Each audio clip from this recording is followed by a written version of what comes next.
Hello, I'm Congressman Dave Camp from Michigan, and I serve as the lead Republican on the House Ways and Means Committee. This is a time of economic uncertainty.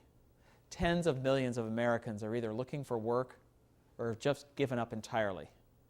They're looking to Washington for solutions, but instead it seems Washington keeps adding to their problems. That's why Americans are demanding that President Obama and the Democrats in control of Congress scrap their misguided plan of a government takeover of health care. They don't want a 2,000-page bill that threatens jobs and drives up health premiums. They already have enough challenges to deal with in their daily lives. They want Washington to start over with a step-by-step approach to health care reform that begins with reducing costs and ensures they can keep the current plan if they like it.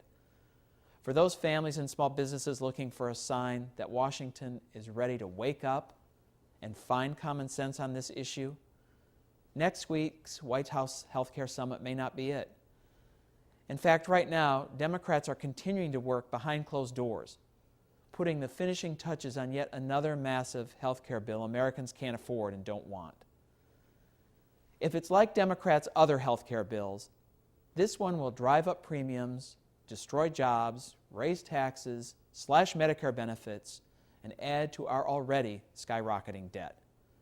But this won't be just another bill written in secret and signed off on by special interests. Democrats have admitted they're working on an undemocratic plan to jam this bill through Congress and subvert the will of the American people. Democrats themselves are describing this latest maneuver as a trick. If the starting point for this summit is more of the same backroom deals and partisan bills, then this meeting will likely be a charade.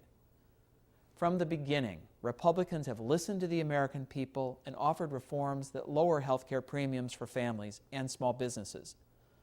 The bill I and House Republicans proposed last fall implements common sense solutions focused on lowering costs. Our bill ensures nobody will be denied coverage on the basis of a pre-existing condition. It gives states the tools to implement their own innovative reforms. And we put an end to the junk lawsuits that are forcing doctors to practice defensive medicine and drive up the cost of health insurance for all Americans.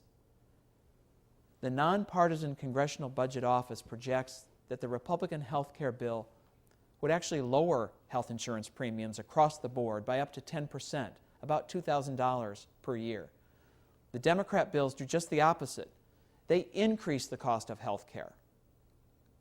Just as important, Republicans get the job done without cutting Medicare, without raising taxes, and without piling more debt on our kids and grandkids. All the details of our plan are available at healthcare.gop.gov. Republicans remain ready to discuss these ideas with President Obama and move forward in a bipartisan way to lower health care costs. But Americans' health care is way too important to risk on a rushed backroom deal that puts federal bureaucrats in charge of your personal health care decisions.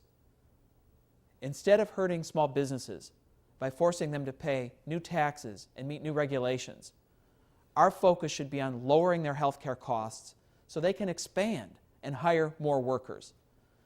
So in order to have a productive bipartisan conversation on health care, Democrats must first listen to the American people and scrap their massive government takeover of health care. We must go into the summit with a clean slate, focused on making health care affordable. That's what Americans are asking for, and that's what Republicans will continue to work for. Thanks for listening.